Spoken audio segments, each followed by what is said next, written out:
Folks, Black Star Network is here. Hold no punches. I'm real revolutionary right now. Black power. Support this man, Black media. He makes sure that our stories are told. Thank you for being the voice of Black America, Roland. Stay black. I love y'all. All momentum we have now, we have to keep this going. The video looks phenomenal. See, this difference between Black Star Network and Black-owned media and something like CNN. You can't be Black-owned media and be scared. It's time to be smart. Bring your eyeballs home. You dig?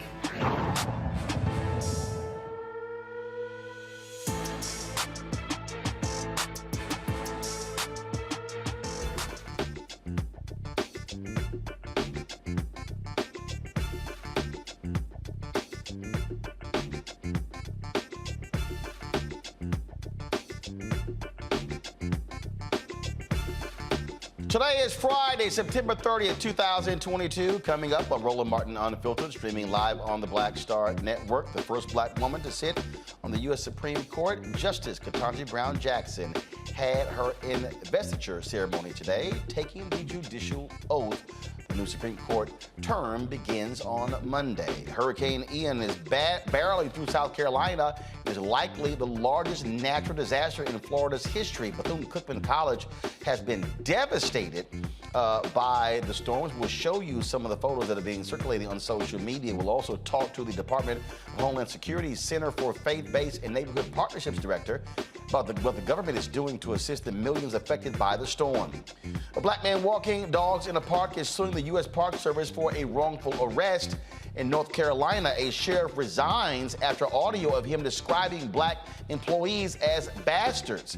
And a Michigan Republican running for state representative asked a black family why they're wearing face masks during a pandemic while Democrats are pushing the killing of black babies by supporting abortion rights. Yeah, we'll show you how he describes the encounter. I'll talk to the sister running for the 26th Congressional District in Florida. That's one of the districts Republicans have restructured. Also, in today's Education Matters segment, an HBCU wants to be the pilot pipeline for U.S. airlines. And the Congressional Black Caucus AOC, the 51st annual, is in full force. We were there today, and you'll hear some of the session where we were at the midterm election session with Congresswoman Terry Sewell, and we also were there with Congressman Andre Carson when we talked to Transportation Secretary Pete Buttigieg. We'll have some of that as well. It's time to bring the funk on Roland Martin Unfiltered on the Black Star Network. Let's go. He's got it. Whatever the miss, he's on it. Whatever it is, he's got the scoop, the fact, the find. And when it breaks, he's right on time, and it's rolling. Best believe he's knowing. Putting it down from sports to news to politics. With entertainment just for kicks, he's rolling. It's on go, y'all. It's Roland Martin, rolling with Roland now. He's funk, he's fresh, he's real, the best, you know he's Roland Martin now.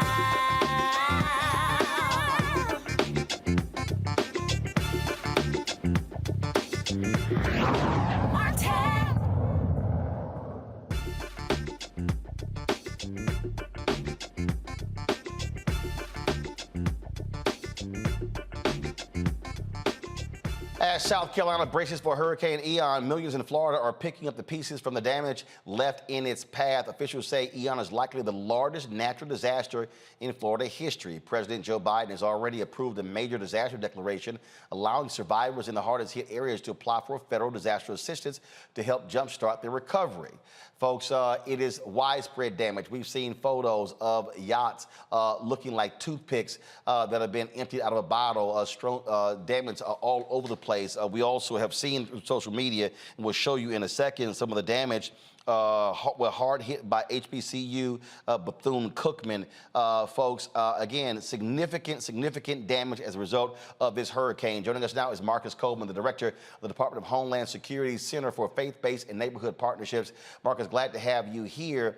Again, this is one of those moments where you know, look, Republicans can talk about small government. People can say, hey, we don't want the federal government's help. But guess what? When a natural disaster strikes, that's when you want the federal government's help. What is already being shifted to Florida to help those impacted? Well, thank you for having me tonight, Roland. And yes, you're right. It takes all of government to work together.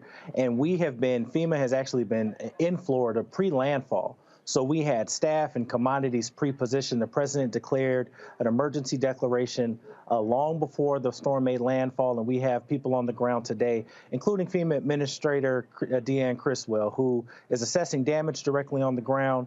Here in our National Response Coordination Center, we're coordinating with organizations like the NAACP, the National Urban League. We actually had a group called the Institute for Disasters for Inclusion and Equity and Emergency Management to ensure that we are keeping people first as we move into this next phase of unfortunately, a really long road to recovery. As I said, you know, when these things happen, I don't care who you are affected. This is a video here from someone on Twitter showing the damage at HBCU Bethune-Cookman, and you see there, you know, structural damage there, a lot of damage there. Bethune-Cookman is a private school, so they're not a public institution. So when it comes to being able to for assistance, just give me an idea of what can a Bethune-Cookman seek from the federal government when it comes to rebuilding. So we're going to be working alongside our White House HBCU initiative to ensure that Bethune-Cookman and any other institution of higher education knows what resources are available federally.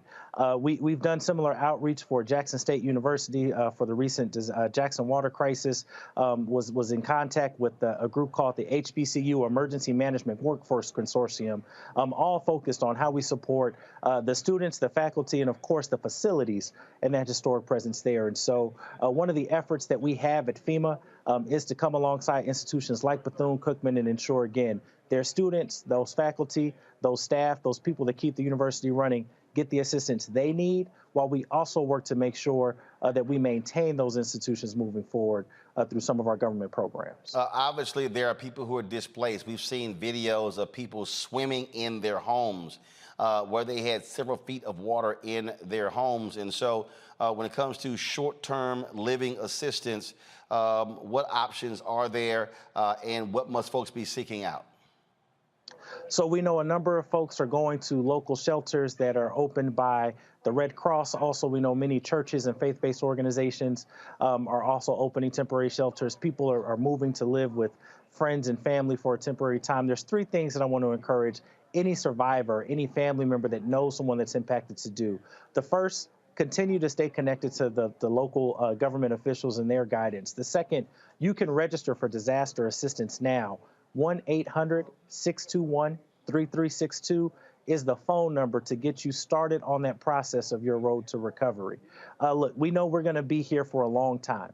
I was able to actually spend some time with several faith-based and community-based organizations in Florida earlier this year. And at that meeting, we were talking about some of the disbursements that they were giving financially from Hurricane Irma. So we know, again, folks are going to be recovering for long periods of time, and we want to make sure that we're doing everything we can to keep the people first in the federal, from a federal government perspective, as we continue to move through this next phase of recovery. We're talking about how significant the damage is in Florida. This is video right here of the storm surge in Charleston, South Carolina, and how they're impacted, right? We are here in Washington, D.C. The weather forecast shows massive amounts of rain that will hit Washington, D.C. and New York City between now and Wednesday. So even though Florida has taken the brunt of this, as somebody who's lived through numerous hurricanes, being born and raised in Houston, the aftermath of the hurricane can still cause considerable damage when it comes to rain, when it comes to flooding, when it comes to high winds, ripping roofs off. And so people's lives can still be in danger, even though the hurricane may actually diminish something.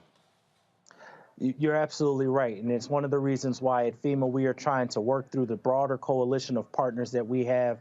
Again, I mentioned some, the NAACP, National Urban League. I was on a call last night with several bishops of the African Methodist Episcopal Church, was on a call this morning with the bishop from the Full Gospel Baptist Church.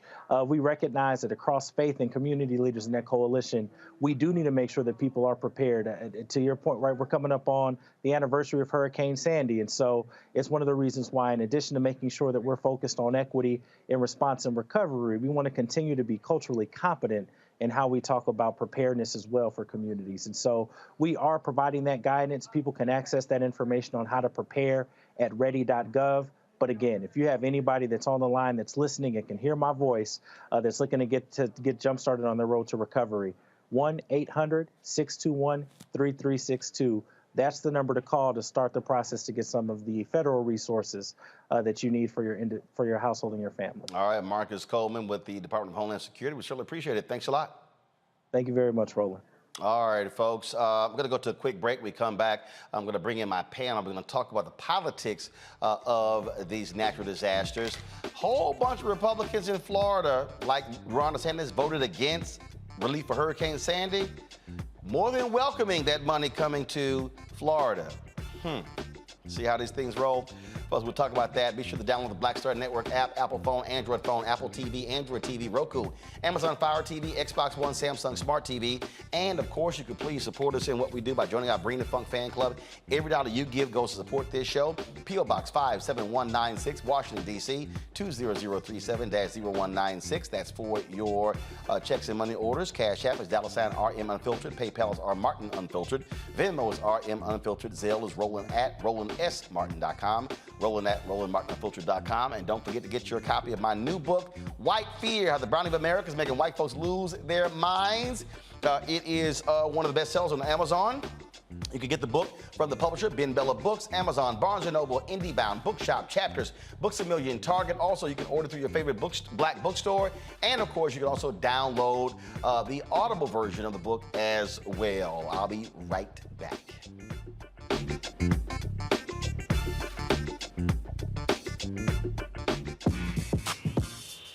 When we invest in ourselves, our glow, our vision, our vibe, we all shine.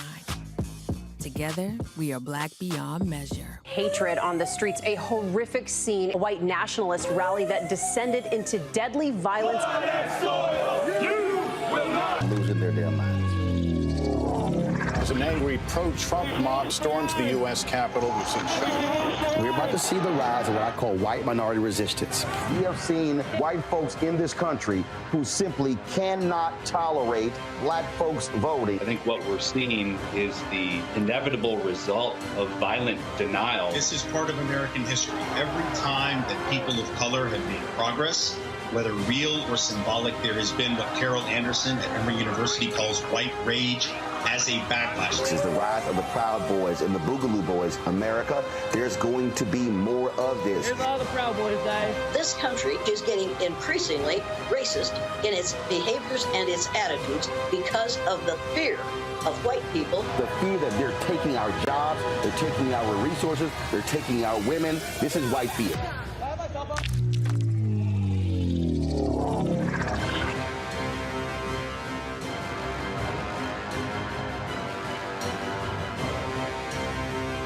When we invest in ourselves, we all shine. Together, we are black beyond measure.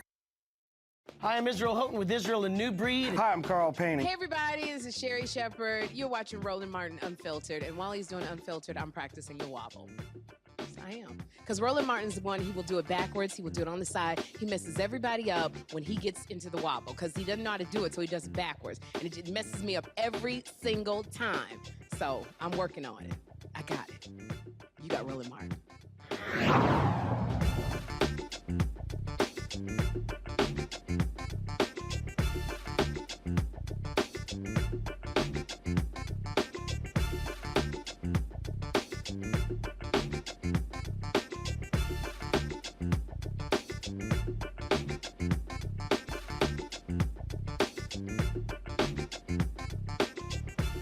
All right, folks, joining me right now is, of course, our regular panel on Friday. Michael Imhotep, host of the African History Network show. Matt Manning, civil rights attorney. And joining us shortly is going to be Kelly Bethea, communication strategist. Let's start you right here with you, Michael. I'm just getting a kick out of these hypocritical, pathetic Republicans, especially like Florida Governor Ron DeSantis. This is the man who, while he was in Congress, voted against hurricane aid to the folks in New Jersey for Hurricane Sandy. Oh, but he is more than welcoming of hurricane aid to Florida. Sounds like Rand Paul. When he was constantly always complaining about hurricane aid, disaster aid going to other states, yet when Kentucky got hit by natural disasters, oh my God, Mr. President, please. They love to sit here and say, Democrats, you're spending money recklessly. Oh, but when their states get hit, then all of a sudden it's a problem. See, this shows, I keep telling people why folk are stuck on stupid, that it may not affect you today, but it may affect you tomorrow. Absolutely. It's coming for you. And this is the chickens coming home to roost for Governor Ron DeSantis. And as I've said before, Florida needs to be desanitized. So back in 2013, when he was in the House of Representatives, he was part of the Tea Party. He voted against aid for New York and New Jersey behind Hurricane Sandy. Okay, and he said that it was more that tax and spend, put it on the credit card mentality that he came to Washington to stop.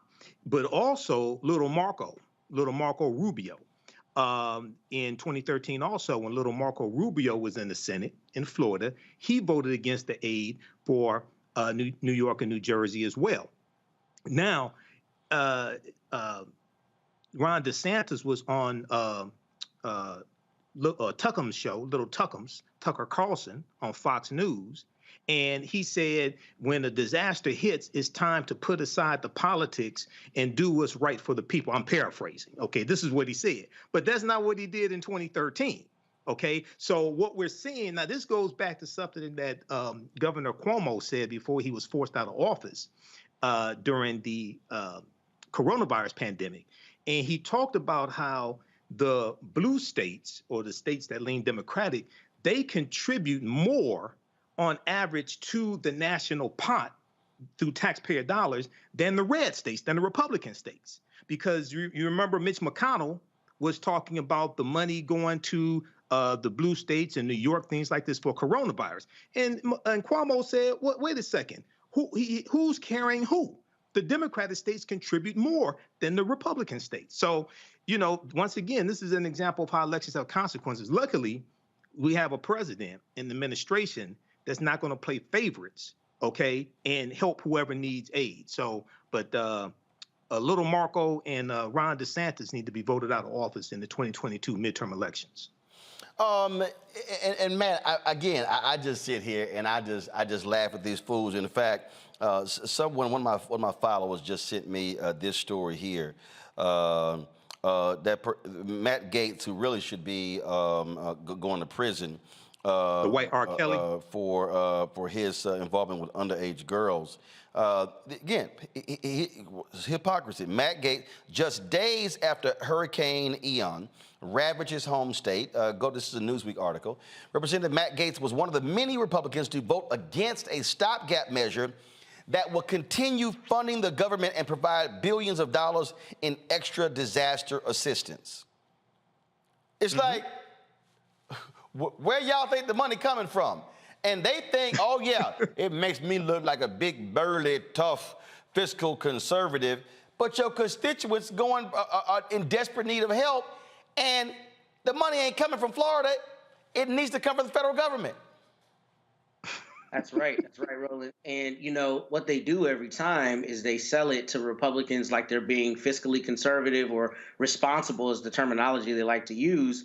And in reality, they're divesting people of funds that are specifically intended to help them in these circumstances. So it's a matter of them not only playing politics, but like Michael, I think, said wonderfully a moment ago, you know, DeSantis and these cats do this every time, right? When it doesn't benefit them, they go ahead and say, you know, we're not going to vote for that. And even when it does, in this instance, benefit them, they find a way to politicize it and, you know, make it about themselves and their own agenda. So it's a sad thing that the people of Florida will not get all the money that's intended, especially extra monies, because I live in the area where Hurricane Harvey, you know, ravaged years ago, and we're still dealing with rebuilds. I mean, still, literally just this week, I was dealing with something related to Hurricane Harvey. So it's going to be a long, protracted road to recovery. And the fact that he would vote against extra monies just shows that, you know, a lot of times they're not working in our interest, even if his people need the money. And I also wanted to say for everyone out there, I went to college with Marcus Coleman. He is a brilliant that he's at the helm there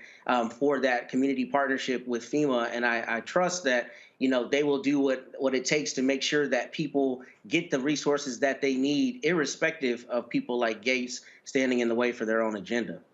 Oh, absolutely. And I mean, I just sit here and just sort of laugh at these folks for how they respond in situations like this. And it's just like, really? That's how the cats will sort of operate. So, you know, I get a kick out of it. Today, we were over at CBC ALC, the 51st annual CBC ALC. And for the folks who don't quite understand what works here, you have the Congressional Black Caucus, which is the official members, 58 members of the Congressional Black Caucus. Then you have the Congressional Black Caucus Foundation Annual Legislative Conference, which is run by the Congressional Black Caucus Foundation. It kicked off on Wednesday. If you watch the Black Star Network, if you look at our YouTube stream, the Black Women's Roundtable had their event, which we live stream on Wednesday.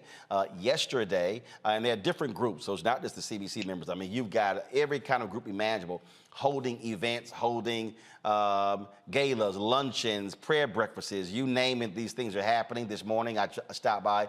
Senator Raphael Warnock was speaking at a prayer breakfast for ministers organized by the 100 Black Men. It was a busy day today for me. We kicked off this whole deal where I led a major plenary session at the Convention Center dealing with the midterm elections. We had our legal scholars who were on the panel initially, folks like Maya Wiley, the Leadership Conference on Civil and Human Rights, Damon Hewitt, with the Laws Committee for Civil Rights Under Law. So with a number of people who we had, and then of course, we had our activists, Derek Johnson, NAACP CEO, Latasha Brown, of course, Black Voters Matter, League of Women Voters as well. And so a really busy day, some great content that was taking place. So first, what I want to do is, if we can, I want to start with our conversation that took place with dealing with the midterm elections. And so, look, we're about 40 days away from the midterm elections, and you're already seeing so much attention and energy being focused on the midterm elections, being focused on what is necessary for us to do in this election. And so what I want to do is I want to show you again, what some members had to say, talking about what matters in this election and how it's important for us to use our vote. And one of those folks is Congresswoman Terry Sewell. She, of course, led this session. And one of the things she talked about was that how in Alabama, they should be having a second Black district. The courts agreed, even these Trump appointees agreed, but Brett Kavanaugh stepped in and was like, no, the Supreme Court should hear it. This is one of the cases they're going to be hearing in this term, dealing with minority representation in Congress. And so she implored the audience to really focus on this very issue. Here's what she had to say.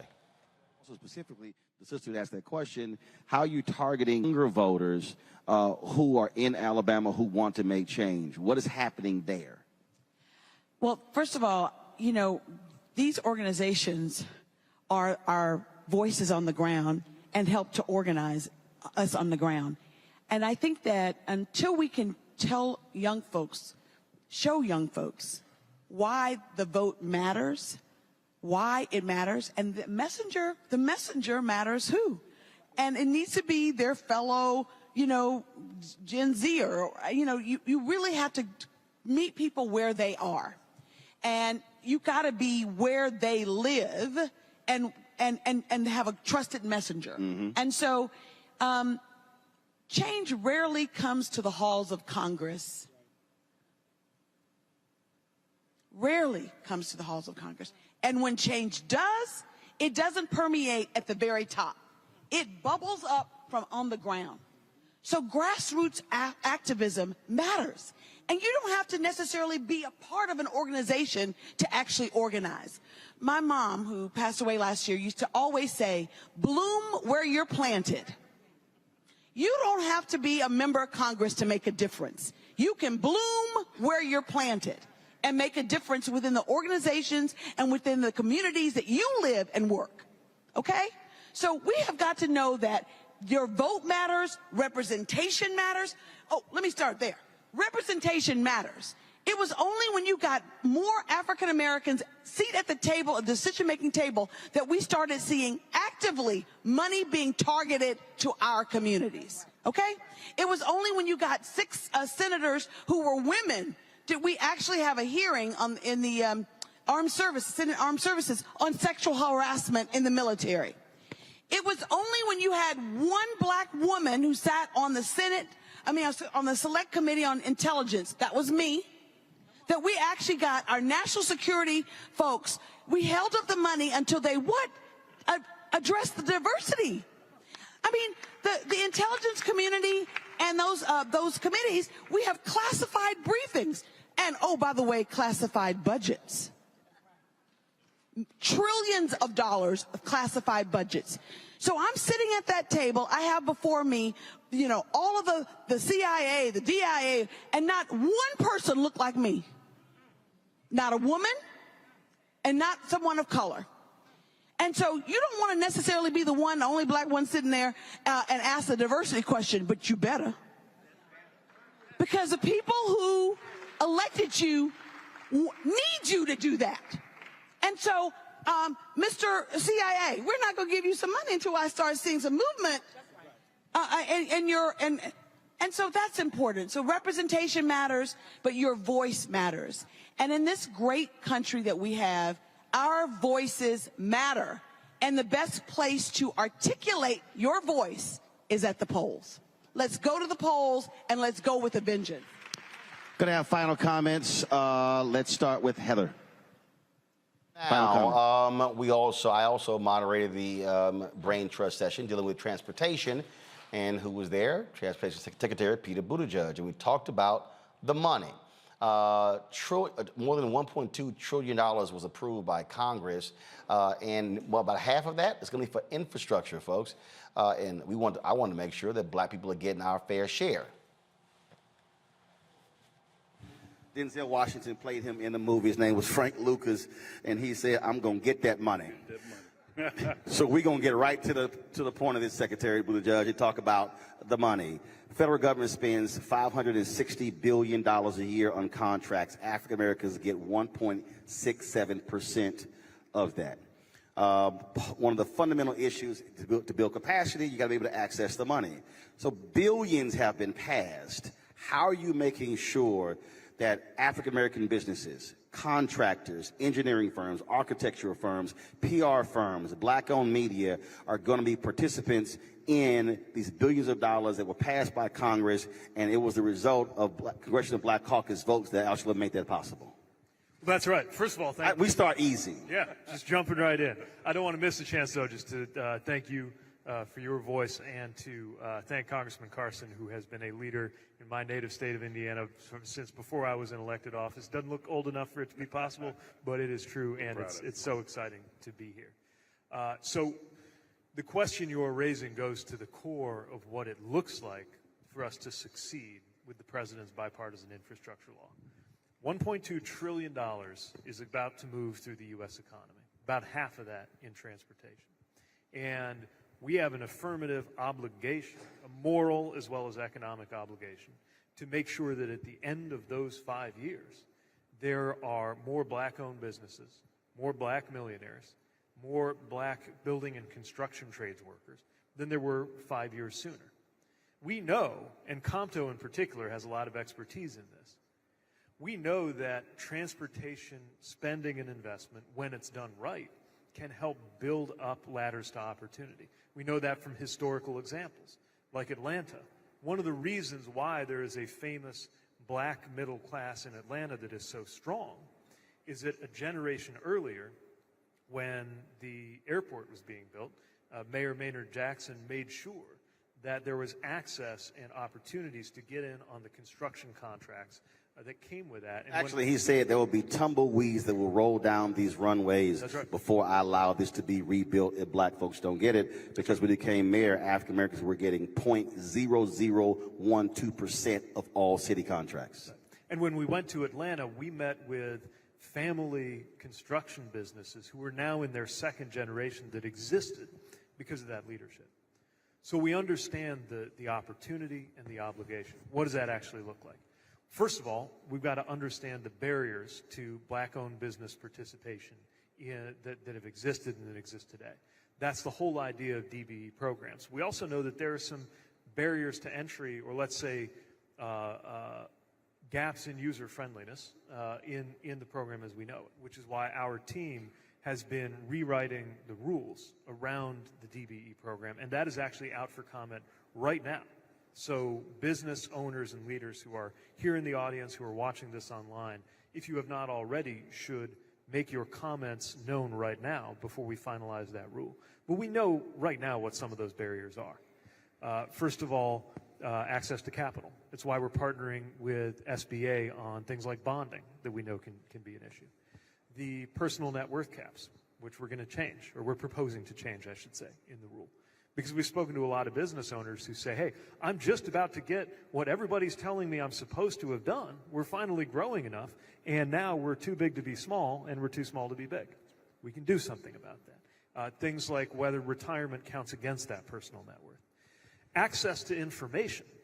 So one of the things that we are doing through, in particular, through our OSDBU, and you're going to meet our OSDBU leader, Shelby Scales, who will be speaking in a moment, is have sessions and make information available touching every one of the 50 states, D.C. and Puerto Rico, about what the opportunities are actually like, because otherwise you have to already be on the inside in order to have a shot at that. Two more things I'll mention. I don't want this to be long-winded, but this is a major priority for us. One, there are the contracts we actually literally do ourselves, right? Federal contracts procured by our department. We have raised, for example, our SDB goal to 20%, over 20%, and we are beating that goal as of this quarter. But then, for every dollar we spend, there's something like $10 that actually is spent by the people that we are funding, the state, the city, the transit agency. So we have to make sure that they are doing the same thing, that they have ambitious goals. And that's a conversation that we're having with our state partners that is partly a matter of having the information out there, partly a matter of making sure that the basics of the law are met, but recognizing that the law represents the floor. We have to go way over and above that, because shame on us if we get 5 years out and there's the same level of black business participation as there is today. All right, folks, and we also, the final session that I participated in was one dealing with the state of the Supreme Court, and that was, of course, a session organized by Congressman Hank Johnson, Representative Mondaire Jones, and it was moderated by Simone Sanders. I was on that panel along with Ellie Mistel of The Nation, and here's some of that. Correspondent, I want to start with you by just, because I think we need a baseline for this conversation. What is going on with this court? And what is if you had to pick one thing you are most concerned about this session, what would it be? Oh, I can't pick one. Well, you got to pick one now. You got to pick one. All right. Well, I'll start with democracy. That seems like a good place to start. The court is going to hear two major cases that will determine whether or not we have a republic this term. The one that has gotten most of the press is a case called Moore v. Harper. This is the independent state legislature theory. This is the theory that the state legislatures, not the voters, not the courts of the state, but the state legislatures of the state, actually get to decide the voting rules of the state, who gets to vote in the state, whose votes count in the state, whose votes can be thrown away in the state. This theory is so controversial that the first version of it was surfaced by William Rehnquist in Bush v. Gore while he was casting about trying to come up with a way to make George Bush president over a court-ordered recount in Florida. I'm gating myself a bit. But over that recount, William Rehnquist surfaced this independent state legislature theory. It was widely debunked at the time, except for one other justice, Clarence Thomas, who was a fan of this theory. And so that is going to be coming up this term, whether or not the legislatures themselves can throw out votes that essentially they don't like. The other big case is going to happen on Tuesday. This is called Merrill. I forget, it's Midges v. Merrill, or I'm forgetting the first part of the name. Doesn't matter. This is about the Alabama gerrymandered map. Alabama put forward a map that was only had one majority minority, two majority minority districts. It was so racially divisive that even the conservative Alabama state court was like, that's too racist for us. And this is a court in Alabama. It goes up to the 11th Circuit Court of Appeals, a Trump court. And the 11th Circuit, two judges picked by Trump who were just like, yeah, no, dude, that's really racist. You can't do that. And Brett Kavanaugh says, wait, nope, not too racist for me.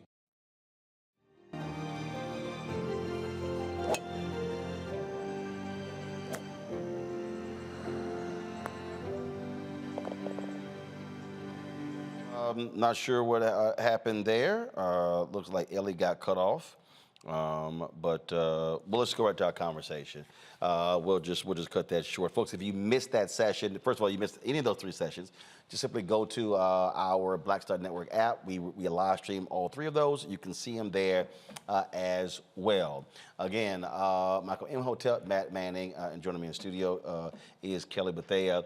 There are people, Kelly, who might say, all right, you have the CBC, ALC every year, and you've got folks who go to parties, who go to receptions, who go to galas, who go to award shows. But the reality is this, when you talk about public policy, this is probably the largest collection of public policy advocates and experts who are providing the kind of information that people need to know and understand to then know what to focus on now as well as in the future. I completely agree with that. And that's honestly why I love CBC ALC Week, because to me, it's more than just a convention. It's really like a massive think tank where all the brightest Black minds in the country and oftentimes the world come together to brainstorm how to better serve our Black communities abroad and wherever we are. So when I was at a couple of your panels, and I absolutely love the discussion. And then you have the ones where if you just want to know what's going on in that particular arena, such as entertainment or health or anything like that, this is the perfect place for you to interact with some of the brightest Black minds in their respective fields, which is why I love CBC and ALC. I actually don't really go to a whole lot of the galas and the social things as much because I'm kind of a nerd and I actually am there for the sessions and the seminars. But it is truly an experience that I feel like everybody should do at least once, especially now that it's in person. Matt, there also Hillary Austin Hillary, who's now the CEO of the CBCF. They're doing something now that I sort of called them out years ago. Every session this time has been recorded and I believe live streamed. But I definitely know they're actually being recorded. Every session. This is the first year that's actually happened, and I kept saying, what's the hell is the whole point of having all of these great advice, great discussions, various panels? And if you weren't here, then you didn't know what was going on. This is what I'm just a huge believer in, driving the information out. And so you take the panel that we did on the Supreme Court. You probably had 250 people probably in the room, maybe. But let's just say 150 or 200. But because we were live streaming it, more than 1,000 were watching at that time across the country. More will watch when we restream it, also over the next 2 weeks as well. And this is the kind of info that we need, because too many of our folks literally are walking around having no understanding of the ramifications of Supreme Court decisions, public policy, what's happening on the federal, state, and local level. And again, they're covering a myriad of topics, ranging from hip hop and politics, ranging to Black maternal care, to economics, you name it. And so there's value in it. I'm glad to see now they're getting the information out to a broader audience. I think that's incredibly important. And I think, they have not only a moral duty, but a duty as professionals to disseminate that information. And really, it's a drum that you beat on this show every week, and one that Michael's also very good at in telling people to go to whitehouse.gov or congress.gov.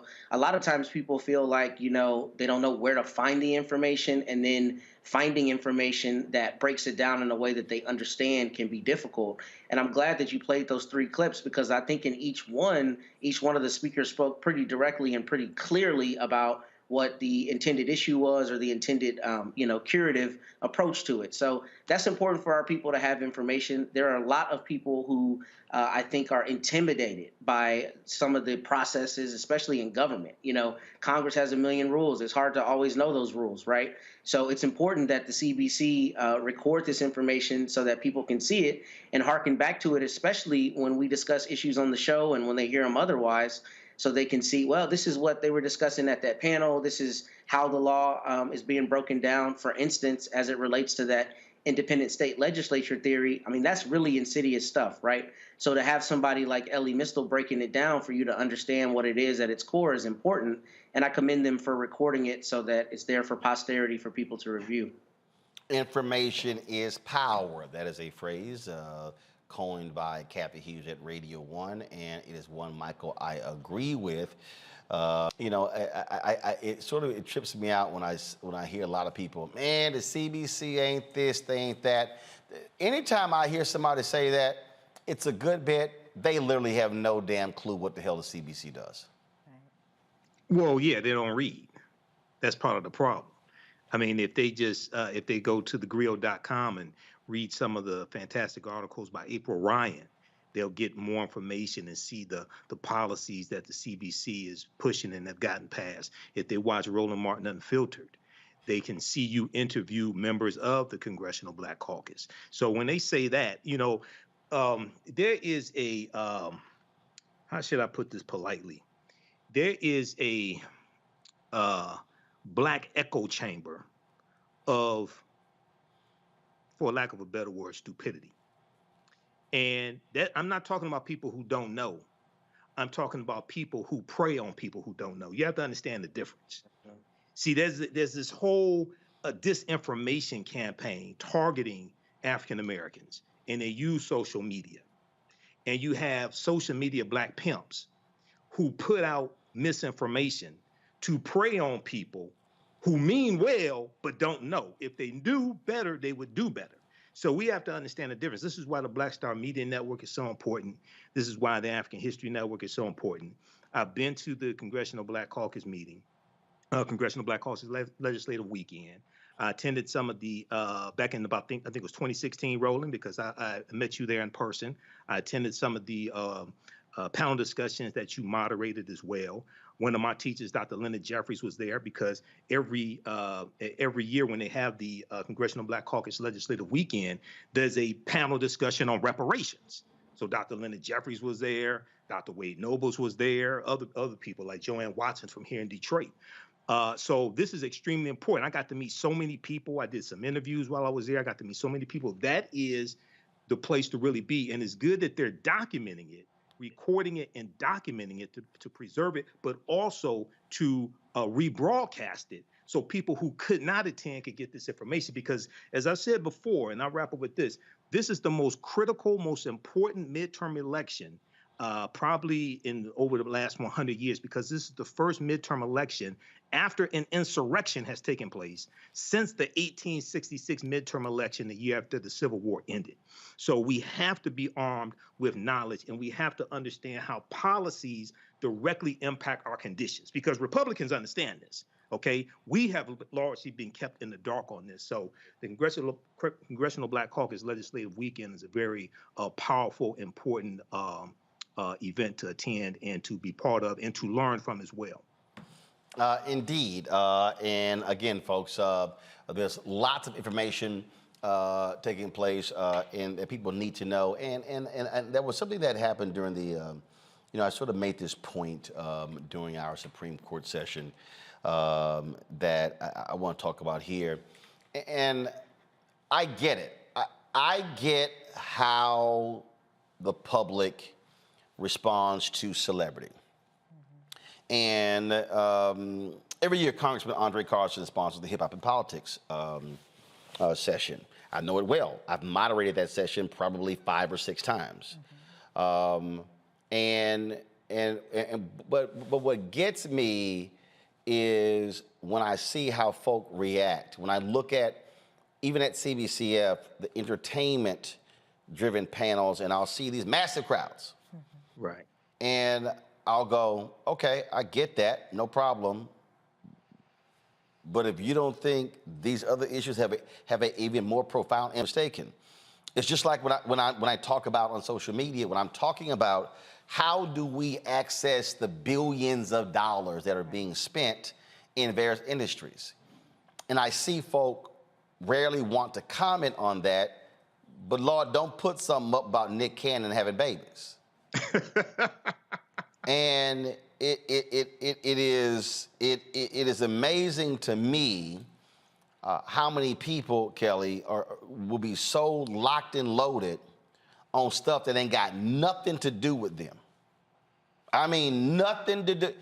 You ain't got nothing in the game over the baby mamas of Nick Cannon. Nothing. But when we're talking about the future of the Supreme Court, that literally impacts every facet of somebody's life, whether they want to admit it or not. Again, that makes complete sense, but I also take into consideration the fact that when it comes to entertainment, and I'll use your example of Nick Cannon, people understand baby mama drama. People understand that chaos, that confusion, because it can be applicable to their own lives. Not saying that everybody has baby mama drama, but everybody does have some semblance of drama. The whole point of entertainment news is for it to serve more or less as a distraction from people's everyday drama, right? Whereas when it comes to the Supreme Court and other issues politically driven, that's a little bit harder to understand. And then what's worse, the people who are there to explain those issues to us can come off as condescending. And we are just coming into an age where information is not only accessible, but understandable to people. And it has to catch up to this entertainment news, right? And we also have to embrace the fact that we are able to understand it and make it applicable to our lives, because it is, like you said, the Supreme Court decisions have an immediate effect on us beyond just Roe v. Wade, beyond just gay marriage legislation. Everything that Supreme Court touches will have an impact on everyone's lives, and it typically affects Black people the most. So it's definitely something that we have to take into consideration. I applaud those who do explain things politically better than our predecessors, because now more people are able to come into the conversation. But you're right, entertainment is going to be entertainment. Nick Cannon's drama will always be entertaining to some, but we also need to step away from the distraction that is entertainment and focus on what's actually going to affect our lives so that we can better our lives. I'm just, I guess my concern, Matt, is that this for me is the equivalent of the house is burning, but you on your cell phone talking to your girls or your boys about shopping or who won the game. You might want to turn around and say, oh, damn, my house on fire.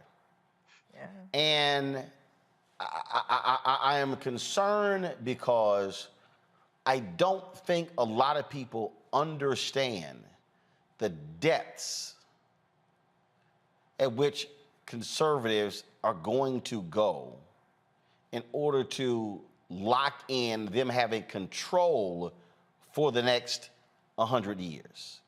I mean, they are playing a long game that I just don't think people really and fully understand. Yeah, I think you're 100% right. And I think in speaking to that, not only do we have to combat disinformation, you have to combat the mindset that some people have that everything is rigged, that none of it can be trusted, and you can't trust the Democrats the same way you can't trust the conservatives. There are definitely issues in each party, and there are issues in every respective issue. But this is a long game thing. You're exactly right. I mean, for Trump to have appointed over 200 federal judges, people don't understand that they serve forever.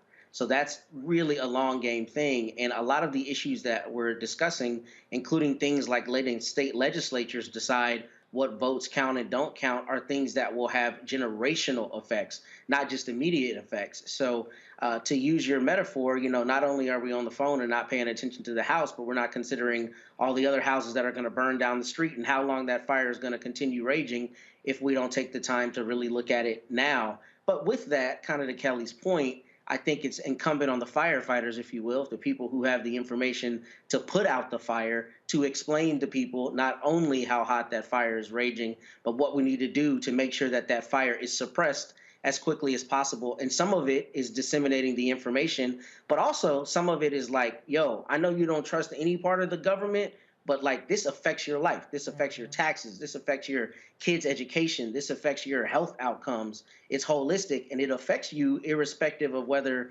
you want to be involved in what's going on. So in that respect, you have a duty to be informed. So I think there's a dual duty and a dual emphasis. But I do think that, you know, we need to get over that idea that we can't trust any part of it because it affects us. And that's really where the crux of it lies. No, I just want Michael folks to understand that the other side, they ain't playing. No, they're not. They ain't playing. I'm talking about, I mean, you look at that Roe v. Wade decision, Clarence Thomas like, all right, we going after this next. They're not, when people start signaling to you what their intentions is, what they saying is, we got the votes locked up. We can run the table if we want to. Right. And that's what they're going to do. If Republicans take back control of the House and the Senate, I don't think they're going to, but if they do,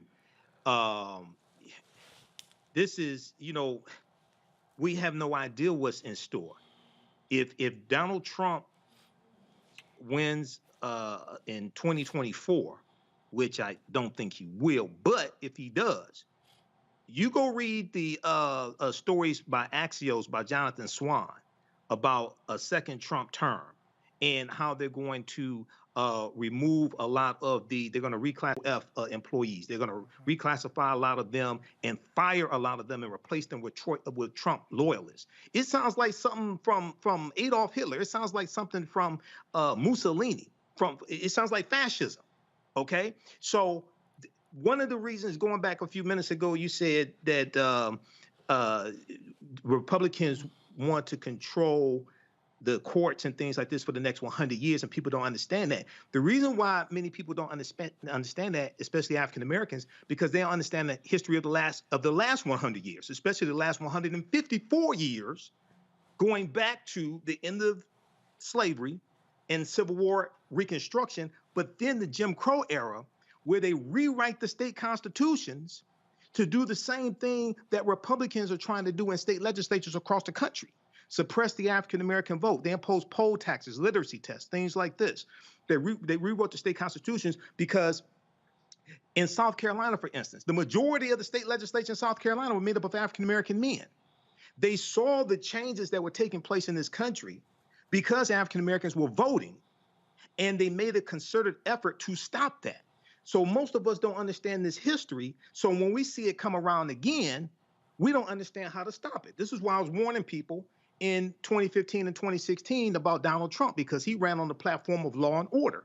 That's a throwback to Richard Nixon, 1968.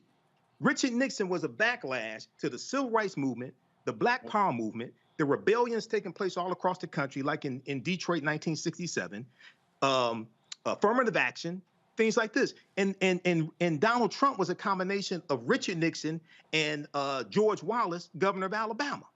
So if you don't understand history, you don't understand when these events start rhyming. Lastly, it's extremely important to understand the voter suppression laws, over 400 voter suppression laws being pushed. 19 state legislatures have passed about 34 voter suppression laws.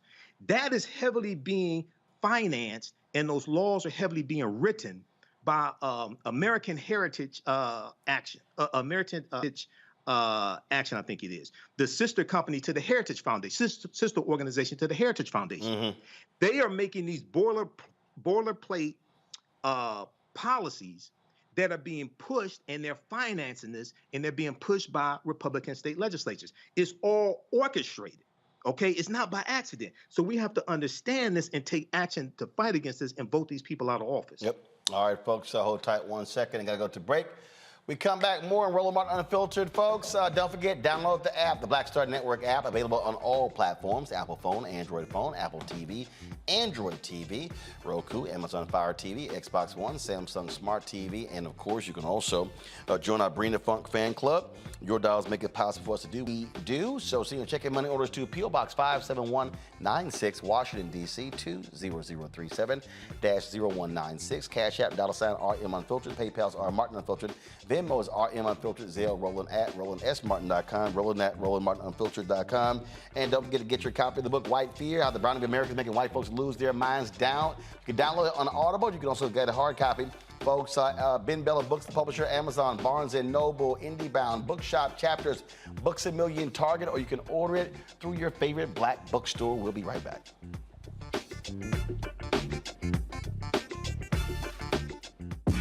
When we invest in ourselves, we're investing in what's next for all of us. Growing. creating, making moves that move us all forward. Together, we are Black beyond measure. On the next Get Wealthy with me, Deborah Owens, America's Wealth Coach, African Americans have an average student loan balance of more than $30,000. Student loan forgiveness has been a long time coming. The Biden administration has introduced a new program that's going to allow you to have almost or up to $20,000 forgiven. I think that the Biden administration, by implementing this plan, is admitting that there have been several serious faults within the higher education financing system, and that this plan is a step in the right direction. That's on the next Get Wealthy, only on Black Star Network.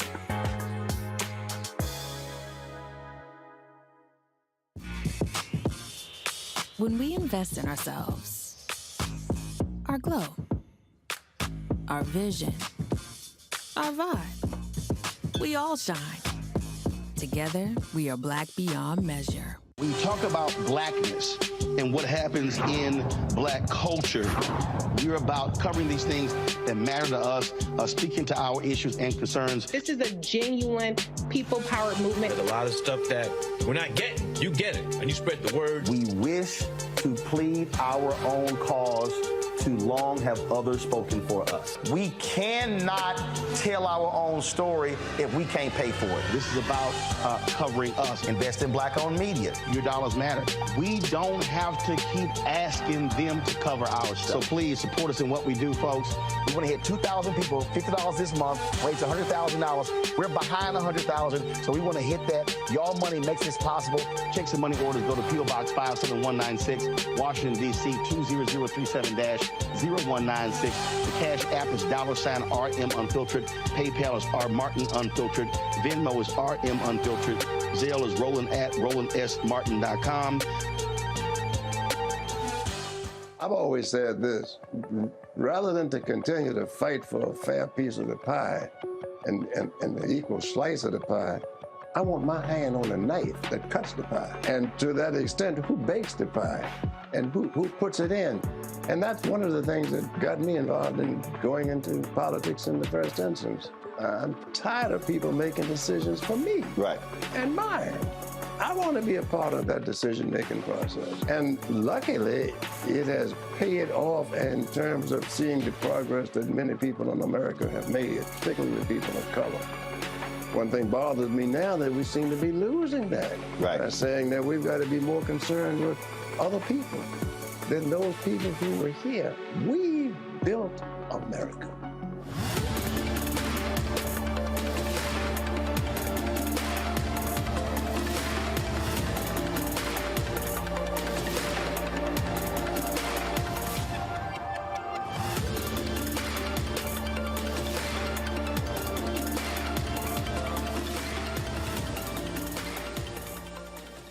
Next on the Black Table with me, Greg Carr. Immigrants lured off Texas streets and shipped to places like Martha's Vineyard and Washington, D.C. Believe it or not, we've seen it all before. You people in the North, you're so sympathetic to Black people, you take them. 60 years ago, they called it the reverse freedom rides. Back then, Southern governors shipped Black people north with the false promise of jobs and a better life. It's a part of a well-known playbook being brought back to life. So what's next? That's next on the Black Table, a conversation with Dr. Gerald Horne about this issue of the reverse freedom rides, right here on the Black Star Network.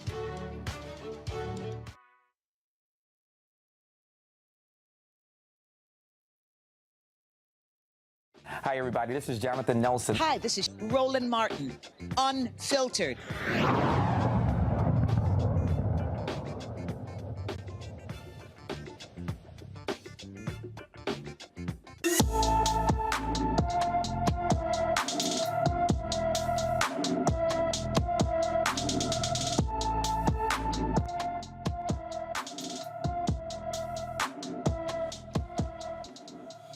All right, folks. Rashawn Davis took out the trash on September 24th and never returned to his Brooklyn, New York home. The 13-year-old is 5 feet 7 inches tall, weighs 148 pounds, with black hair and brown eyes. Rashawn was last seen wearing a green shirt, green shorts, and blue MCM sandals. Anyone with information about Rashawn Davis should call the New York Police Department at 718-287-3225, 718-287-3225. For the first time in 233-year history, a black woman is sitting on the Supreme Court. Today was the investiture ceremony for Ketanji Brown Jackson. She officially joined the Supreme Court this morning with the ceremony, with Chief Justice John G. Roberts administering the Judicial Oath. Both President Joe Biden and Vice President Kamala Harris attended this historic event. Justice Jackson will help bring some balance to an increasingly conservative court and lose credibility that has lost credibility with the American people on a daily basis. And with the looming possibility of indictments of Donald Trump, Associate Justice Jackson could hear cases about executive power and congressional oversight. One of the things that we've been talking about is the appointment of federal benches. And Brown, of course, she is one of 8 black female judges President Joe Biden has nominated that have been confirmed. He appointed 13 black women, the most by any sitting president. Judge Tiffany Cunningham became the first black judge ever to serve on the federal circuit. Judge Candace Jackson Akiwumi became the only woman of color serving on the 7th Circuit and just the second black woman to serve on the court ever. Judge Eunice Lee became the only black woman actively serving on the 2nd Court, the second black woman to serve on the court ever. Judge Holly Thomas became the first black woman to serve on the 9th Circuit from California and is the second active black woman judge on that court with 29 active judges. There are a few pending nominees, including black women who become the first to serve on the 3rd Circuit, Delaware Supreme Court Justice Tamika Montgomery Reeves, the 5th Circuit, Judge Dana Douglas, and the 11th Circuit, Nancy Abudu. The thing here is that we also now, one of the things I was talking with folks, Matt, about on this issue is that part of the issue is, yes, it's great to see these particular judges here, but a lot of these judges are replacing black judges. I was talking to someone who on this issue, and they said that what really should be happening is we should be seeing an expansion in the number of judges as opposed to replacing black judges. We want to see more on the federal bench. Yeah, I think that's important. And I think it's important, especially on the appellate level, to have judges, because you're not only looking at what's happening in trial, you have people who are deciding what cases should be remanded back to the district court and what cases should be decided in a certain way so that if they go up to the Supreme Court, you know, you have a solid base of decision. So I don't disagree with that principle. I think it should not just be replacing the black judges, but it should be expanding those judges. And it should really be about making sure it's not purely ornamental, because the reality is, you know, of the Supreme Court justices, there have been 116 since the inception of the Supreme Court, and only 8 have not been white men. So, I mean, the dearth is just ridiculous. The number of judges that have been white overwhelmingly and male since the institution was founded in general, the federal courts, is just overwhelming. So it's important to not only replace those judges and not give us just this feeling of, you know, we feel good because we have a person who looks like us in the position. There should be a true proof that there's an intention equity on these benches. And to that end, one thing I wanted to mention is, as we look at issues like qualified immunity and voting issues and other issues that are going up to the Supreme Court, sometimes the lived experience of those judges is super important, like that judge in Mississippi who wrote a 76-page opinion basically saying this law is bunk, I have to follow it, but this is a law that we need to change. I can't remember Your Honor's name in that instance. That's important because that's not the kind of thing we've seen from judges who have not had the lived experience of being black and in America. So it's important for the judiciary to have those faces so that they can, you know, impart their lived experience when they're making judicial decisions that affect our lives. There are some people, Kelly, who have tried to dismiss these appointments. And I got to remind people, you got Judge Cannon, who is making these rulings dealing with the Department of Justice in the search of Mar-a-Lago. We can look at so many examples of how one judge weighing in can alter history. So I think people make a serious mistake when they act as if these judicial appointments are not that big of a deal. But that also goes back to what we were talking about in a previous segment about who actually is informing us of this information and how is it being digested. I think it goes back to how we were explained how things worked in the past and how it was coming from a more condescending tone. So you kind of, drown it out. And what's worse, in you drowning it out, you gravitate towards somebody who only knows this much about it, but it actually sounds like something palatable, so you gravitate towards that misinformation. And the misinformation given is that judges do not matter. Judges absolutely matter. First and foremost, they are at the top of their game as far as the law is concerned. There's a reason that they were appointed. They have been spending their entire lives studying jurisprudence to make sure that they have the wherewithal to make decisions on the bench. And they affect our lives on a very personal level. Like, again, we see this from the top of SCOTUS down to the Adnan Syed case down in Baltimore. It happens and it occurs on every single level of the judicial system, and it affects us intimately. We just need to get that information from people who not only understand that, but are able to explain it to us in such a way that doesn't sound so condescending and that is easily digestible. But no, judges absolutely do matter. And we frankly need more judges who understand the experience, going back to Matt's point, who understand what Black people are going through. And again, cautioning those who are in power that appoint judges to not just replace a Black face with a Black face, because we don't want to be tokenized. We want to be utilized so that we can better our communities. I always talk about, Michael, connecting the dots, and we simply cannot just overlook what these judges really mean long term, and then when you're able to build upon that, so Democrats are able to hold on to the United States Senate or even expand their power, then now you're talking about potentially by the time the end of the first term of Biden-Harris, they may very well be able to appoint more federal judges than Trump did. Yeah, hopefully so. Trump got 226 confirmed, and this goes back to understanding not just the courts and the importance of the court, but also the role of the Senate, because it's the U.S. Senate that confirms the federal judges and confirms U.S. Supreme Court justices. So in 2014, when Republicans won back control of the Senate, Mitch McConnell and Republicans blocked 103 federal nominations from President Barack Obama. One of them was the Seventh Circuit Court of Appeals, an African-American female judge that Obama nominated in 2016 named Myra Selby. Myra Selby was blocked. She wasn't even given a hearing.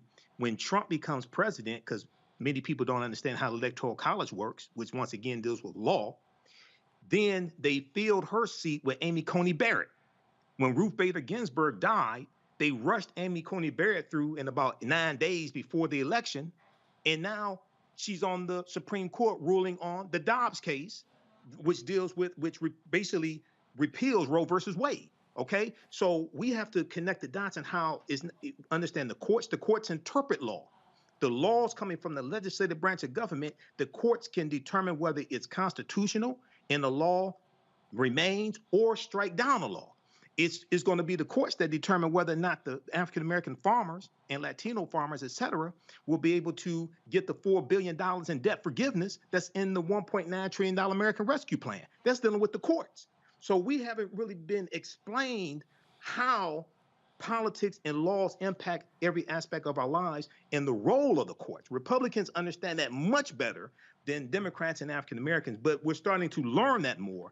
And it's extremely important that we understand that for the 2022 midterm elections and 2024. Absolutely. And again, it's trying to get people to understand how all of these things matter, and not just, again, the federal elections as well.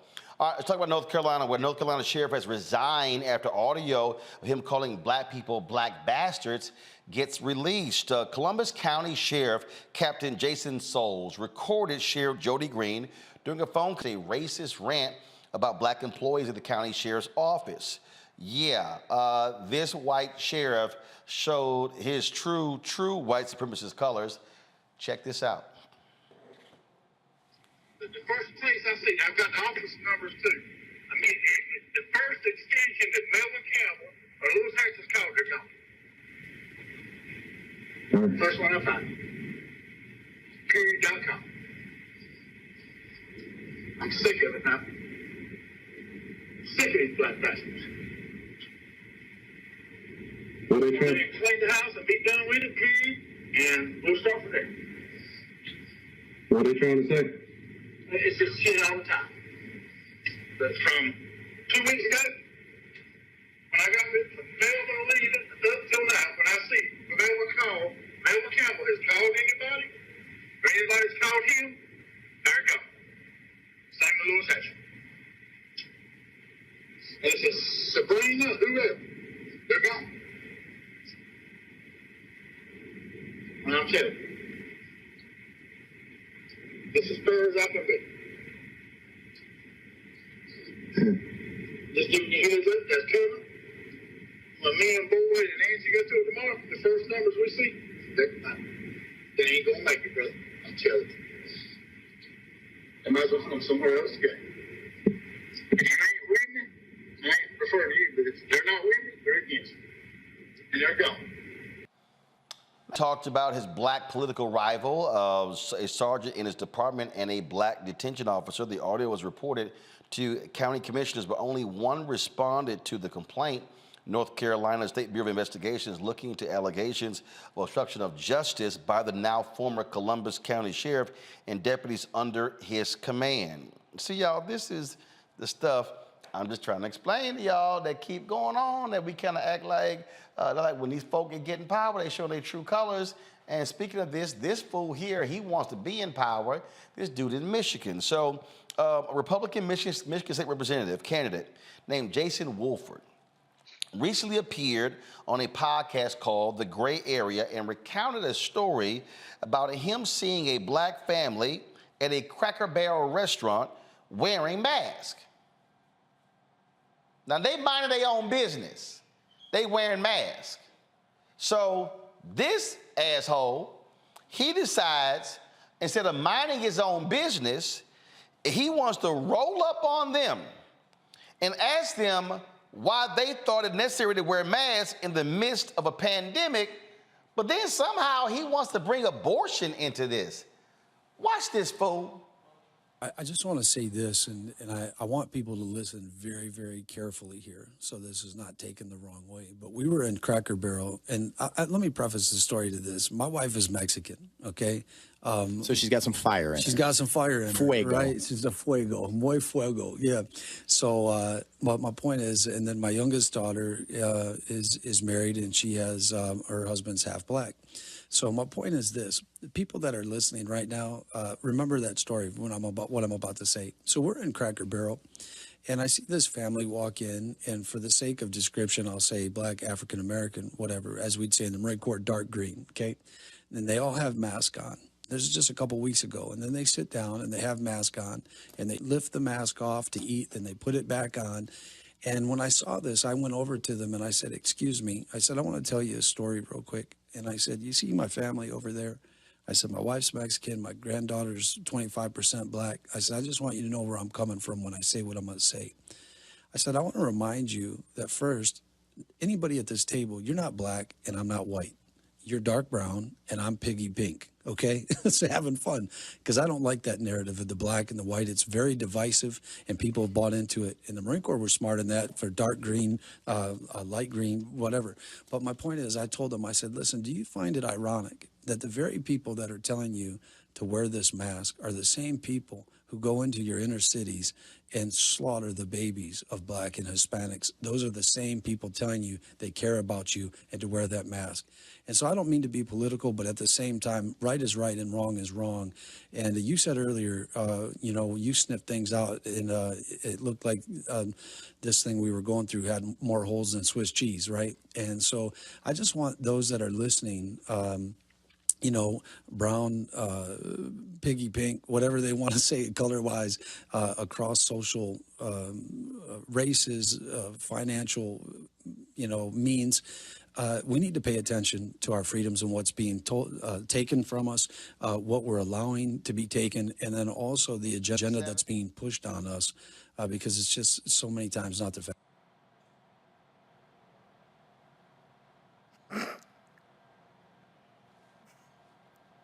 These are the type of dumbasses we're dealing with here in Michigan, Roland. I'm just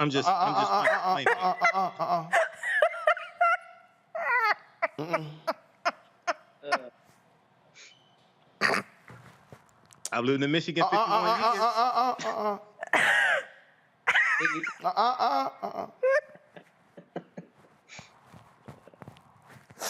Okay. First,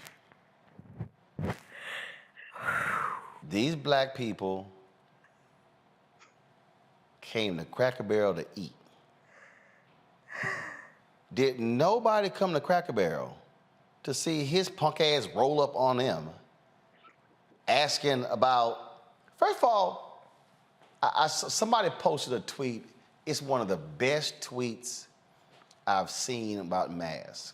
The guy said he was on the airplane, and somebody said, what's the value of you wearing that mask? He said, this mask keeps me minding my own damn business. Now, here's what's a trip, y'all. This white man don't know who the hell these black people are. This white man don't know if they black Republicans, if they black Democrats, if they black independents. He don't know nothing about these black people. He just decided to get his puffy, what do he call himself, Matt? Piggy pink. Piggy pink.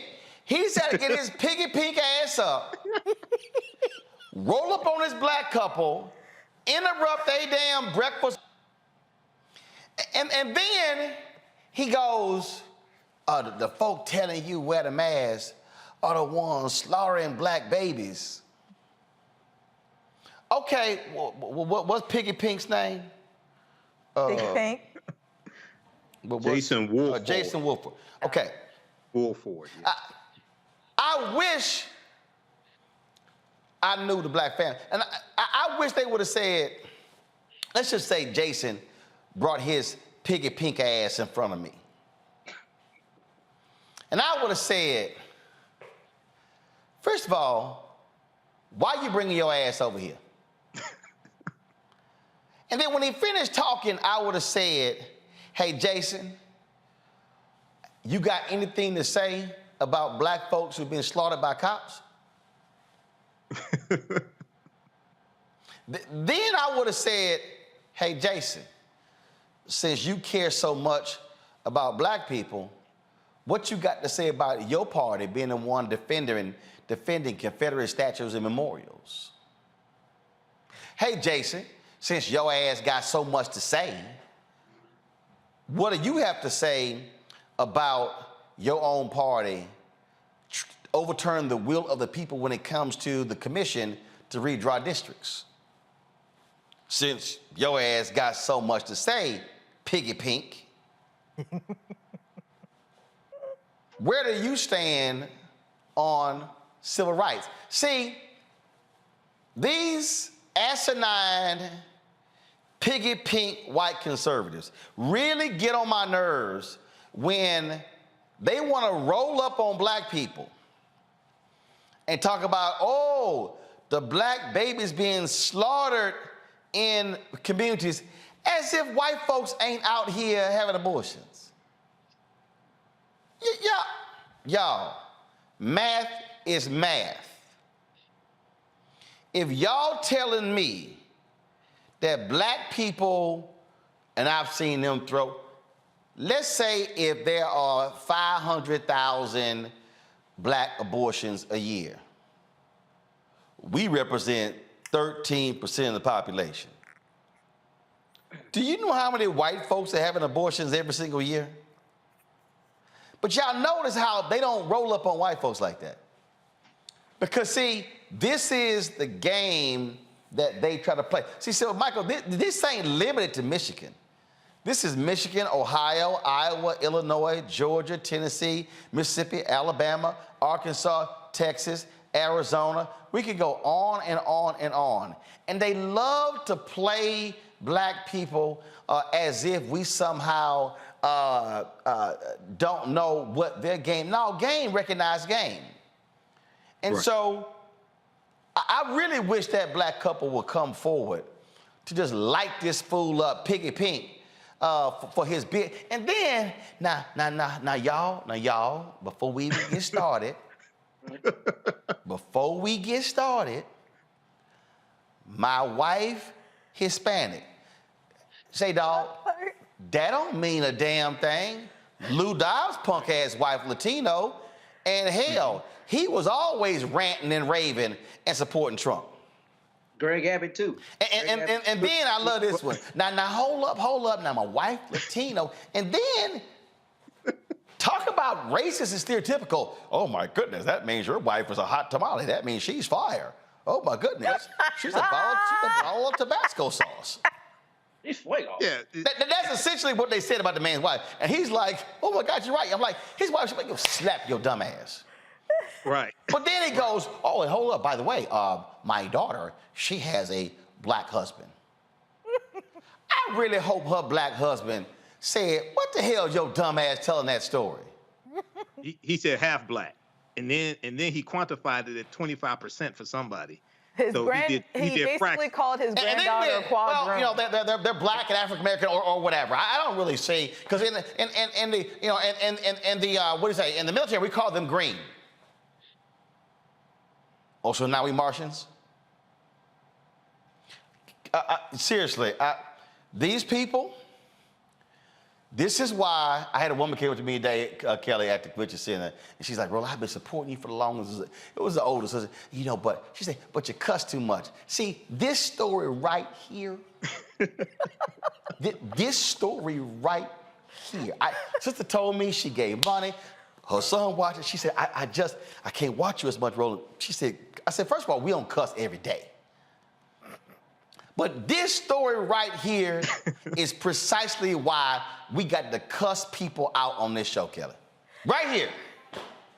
I mean, sometimes you just don't have any other language other than profanity. And this is one of those times. I mean, it is said that with the human brain, the more you know and the more intelligent you are, the wrinklier it gets. You get the ridges and stuff in the brain like you see in pictures. Only say what came out of his mouth regarding his wife, his daughter, and his grandchild, but also the conclusions that he drew from wearing a mask to abortions. Like, you can't make that make sense, because it doesn't. The levels of stupidity and ignorance in that clip is astounding. And sadly hilarious, which is why it's hard for me to breathe at the moment, because I'm holding in laughter. But Michael, these are folk who are running for public office. These are people who are going to be voting on legislation that impacts us. I'm trying to tell people how serious this is. This is the type of people that we have in the state legislature here in Michigan, and these are the type of Republicans that you have in state legislatures, especially all throughout the South, okay? And, you know, I have a picture of El Hajj Malik Al-Shabazz behind me, Malcolm X. Malcolm X lived in Lansing and East Lansing. Malcolm said that whenever you're south of the Canadian border, you're in the South. This is the type of mentality from a lot of these people. And this is what we see here in Michigan, okay? So, he's drawn, and let's keep in mind that the guidelines for wearing masks during coronavirus, through the pandemic, they come from the CDC, which is the federal government. Regardless of whether it's Democrat, Republican, what have you, that comes from the CDC. And then it comes from your state government as well. So this is the type of nonsense that we're dealing with. But these people like this, have to be voted out of office. They're dangerous. Okay, they're dangerous. And then, you know, he said his wife is Mexican. Then he talks about his daughter is her boyfriend is half black, things like this. And we need to pull up his voting record to see what type of policies did he vote for? What type of policies did he vote against? You know, so this is an example of how elections have consequences and why these people are so dangerous. The thing here, Matt, again, these black people just trying to mind their own business, and this fool decided to roll up just to be stuck on stupid. Look, man, the thing that's ridiculous about this, especially ridiculous, is this is exactly what white people who are racist, who don't want to believe they're racist, do. They try to give themselves license by saying, see, I got black friends. My granddaughter is half black or partially black. My wife is Hispanic. None of those things give you license to be racist, number one. But number two, this is what conservatives do, is they make straw man arguments that have absolutely nothing to do with what you're talking about. If he had walked over to them and talked to them about mask policy, he shouldn't have been there bothering them anyway. But that would make more sense than trying to take that and then extend it to this conversation about the inner cities, number one. And I think further in that clip, he says, I don't know if they actually lived in the inner cities, but that's the kind of racism that you see from people who want to believe that they're just talking from a standpoint of reason or rights, right? You know, presentation of rights. Because I think he says that in the clip, like, oh, they're taking away our rights from us. You don't have to bother these people, number one. And number two, you know, these people don't care about your opinions on policy, especially, as Michael said, when it's promulgated from the CDC. That's the thing that's so absurd about it. Conservatives like to vacillate and go back and forth between, you know, we're the government and you should trust us and listen to us, and you can't trust the government at all, depending on what's advantageous to their position. And that's what's absurd about this, is let these people eat, don't bother them, and go ahead and let them, you know, enjoy their lives, and don't bother them with your racism that you try to veil as being, you know, respectful. This is real simple. Why y'all wearing masks? Because I ain't got to smell Piggy Pink. I ain't got to smell BS coming from Piggy Pink. Yeah, that's why I'm wearing a mask. All right, y'all. Gotta go to a break. When we come back, we'll talk to a sister who's running against a Republican in Congress in Florida. Plus, we have our Education Matters segment as well. And so stick around for that. Don't forget, download the Black Star Network app, y'all. Available on all platforms: Apple phone, Android phone, Apple TV, Android TV, Roku, Amazon Fire TV, Xbox One, Samsung Smart TV. And of course, you can join our Bring the Fuck fan club. Your dollars make it possible for us to do what we do. Our goal is to get 2,000 fans this month, contributing a minimum of $50. Of course, over the course of a year, that's $4.19 a month, 13 cents a day, folks. So your dollars truly are important for us to do what we do. Send check and money orders to P.O. Box 57196, Washington, D.C. 20037-0196. Cash App, $RM Unfiltered. PayPal is R Martin Unfiltered. Venmo is RM Unfiltered. Zelle is Roland at RolandSMartin.com. Roland at RolandMartinUnfiltered.com. Also, get a copy of the book, White Fear, How the Browning of America is Making White Folks Lose Their Minds. Available at Ben Bella Books, Amazon, Barnes & Noble, IndieBound, Bookshop, Chapters, Books A Million, Target, or your favorite black bookstore. You can also download it on Audible. And also, y'all, we should be at 1,000 likes on YouTube. What's going on? Okay, all y'all watching right now, click the like button. It's real easy. So when I get back from this break, I should not be seeing 609 likes. I should be seeing 1K likes. So hit the damn button. It's free. What the hell is wrong with y'all? Back in a moment. When we invest in ourselves, we're investing in what's next for all of us. Growing, creating, making moves that move us all forward. Together, we are Black beyond measure. I've always said this: rather than to continue to fight for a fair piece of the pie and the equal slice of the pie, I want my hand on the knife that cuts the pie. And to that extent, who bakes the pie and who puts it in? And that's one of the things that got me involved in going into politics in the first instance. I'm tired of people making decisions for me. Right.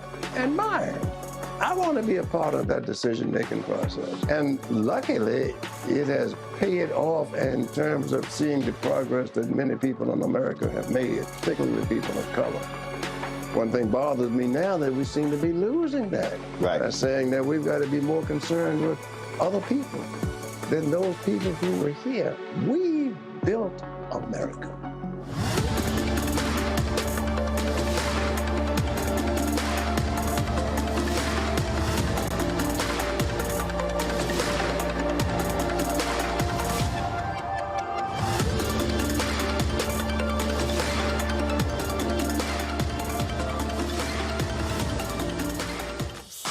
We all shine. Together, we are black beyond measure. Hatred on the streets, a horrific scene, a white nationalist rally that descended into deadly violence. White people are losing their damn minds. As an angry pro-Trump mob storms the U.S. Capitol, we've seen shooting. We're about to see the rise of what I call white minority resistance. We have seen white folks in this country who simply cannot tolerate black folks voting. I think what we're seeing is the inevitable result of violent denial. This is part of American history. Every time that people of color have made progress, whether real or symbolic, there has been what Carol Anderson at Emory University calls white rage as a backlash. This is the rise of the Proud Boys and the Boogaloo Boys. America, there's going to be more of this. Here's all the Proud Boys, guys. This country is getting increasingly racist in its behaviors and its attitudes because of the fear of white people. The fear that they're taking our jobs, they're taking our resources, they're taking our women. This is white fear.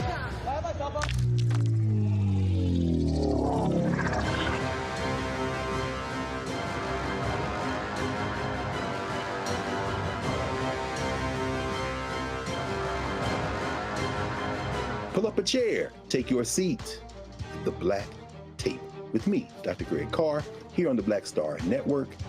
Every week, we'll take a deeper dive into the world we're living in. Join the conversation only on the Black Star Network.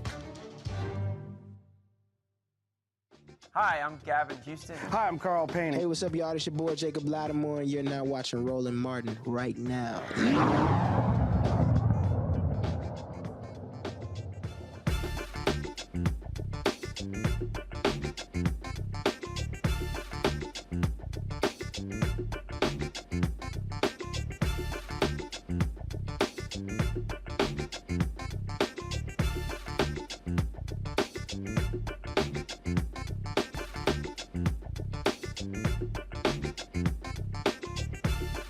All right, folks, in Florida, congressional districts were rerouted. Ron DeSantis wanted to gut the black districts, and District 26 was one of those that was seriously restructured. My next guest, she is running against Congressman Mario Diaz-Ballard. Christine Olivo says she's the best first person for the job. She is here for CBC. Christine, glad to have you. Again, with the Voting Rights Act being under assault, Florida was able to do this. DeSantis didn't give a damn, didn't care about impacting black folks. Obviously, you're running against someone who gets significant support from Cuban Americans there in the Miami area. So the question is, how are you going to defeat him in November? Thank you so much, Roland, for having me. It is a pleasure. How are we going to beat him? We're going to show up. I am all over the district, putting boots on the ground. I believe that we need to go old school. It is that knocking on doors, phone banking, text banking, reaching the voters right where they're at. And what we are seeing is that there is a common, we all stand on one common ground. We do not want our rights messed with. And right now, from Collier County to Miami-Dade County, women are fighting for their rights, and that is how we're going to win. I am the only woman in that race. I'm the only pro-choice candidate in that race. I am the only black woman in that race, and women will show up. And we talk about on the ground, what kind of support are you getting from the DCCC? Or do they see this to be a competitive race, or are they ignoring you? So the district went from an R+28 to an R+4. If I tell you that, you're thinking, okay, that's flippable. We can win this with the right support. I get crickets, and I'm just going to be honest. I'm not getting the support, especially not from the DCCC. They specifically... Wait. You said the district went from an R+28 to R+4? Yes. Okay. So we can flip that because 53,000 voters in District 24 have been moved into 26, and those are all Democratic voters. I have reached out to DCCC many times, and they have specifically said that they are focusing on my Latina counterpart who is running in District 27, and that all their focus is going into her race. And I said, well, we can flip this with the right resources. Honestly, I'm not the only Black woman that is not getting the support that we need in Florida. We have Aramis Ayala, we have Naomi Blumer, we have Shantae Munns, Karen Green. Black candidates in Florida, female candidates, are not getting the support that we need. Wow. What are the critical issues you see affecting folks in this district? Number one, we have a housing crisis. The rent has increased by 58%. And we need to tackle that housing crisis immediately. We are seeing evictions daily, one of them being my uncle, who just got served an eviction notice. He is elderly, he's on Social Security, and he's in the district. We are also seeing, with the housing crisis, we also have an income crisis. We need to raise the minimum wage to a livable wage. Those are the main things. Now, our second thing, we have an environmental crisis. A lot of the reason why our community is being moved out is because we have climate gentrification. So everyone that's living fancy on Miami Beach, now they're being flooded and they're moving into our district, which is Midtown, Wynwood, Overtown, Allapattah. They're moving inward and moving us out. We've got to fight climate change. We need bold action. That's the only way that we're going to stop climate gentrification, which is attacking not only our homeowners, but also our small businesses. And lastly, we've got to fight for human rights. I'm not just talking about reproductive rights. I'm talking about our voting rights. I'm talking about our rights to marriage. I'm talking about our basic fundamental human rights that are being attacked day in and day out, especially in the state of Florida. Well, look, it's always an uphill battle, if you will, especially when you're not getting support from DCCC.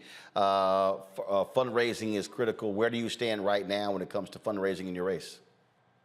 We've only got 39 days left, and we need to raise about another 250 to 300,000 just to compete, just to get our message out to all the voters. We can win this thing. And let me tell you, we are doing everything we can. But another 250 to 300,000 would get us not only to the Democrats or inactive Democrats, we can now reach the NPAs. The NPAs are going to decide this race. And NPAs, what does that mean? I apologize, non-party affiliates. Those are the people that feel like they are politically homeless.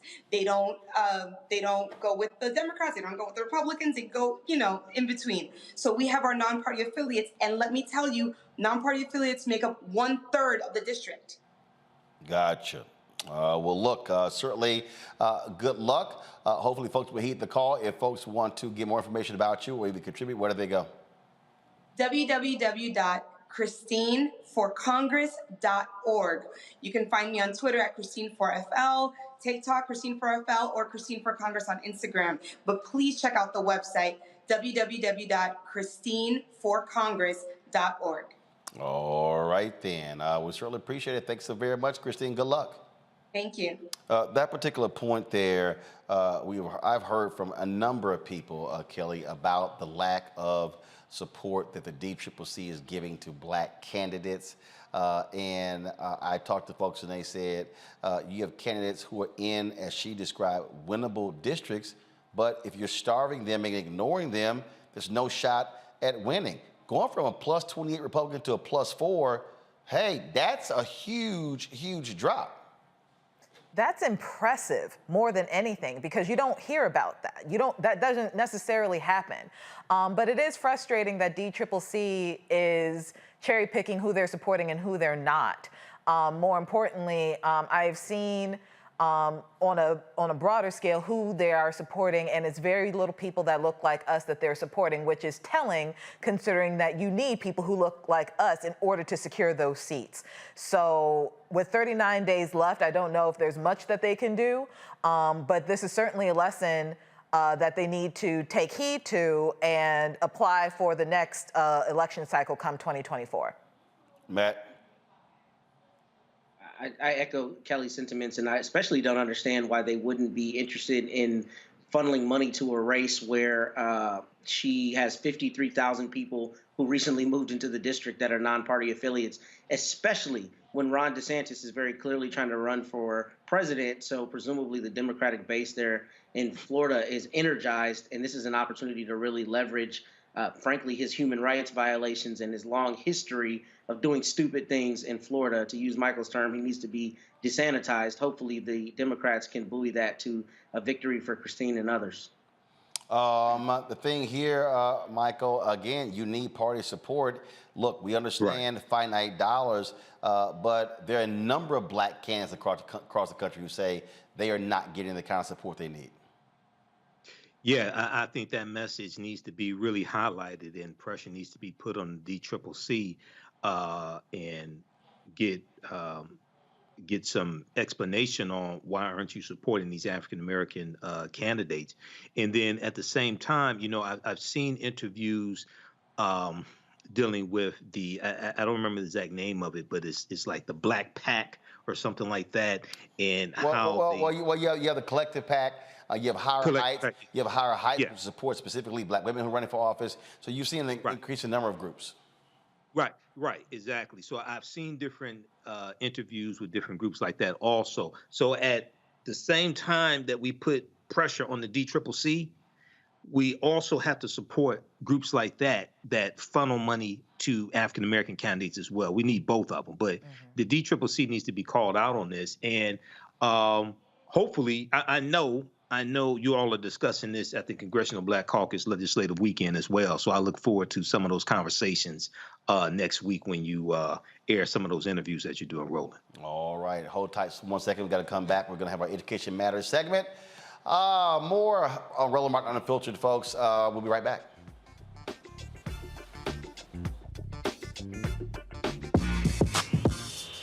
When we invest in ourselves, our glow, our vision, our vibe, we all shine. Together, we are Black beyond measure. We're all impacted by the culture, whether we know it or not. From politics to music and entertainment, it's a huge part of our lives, and we're going to talk about it every day right here on The Culture with me, Faraji Muhammad, only on the Black Star Network.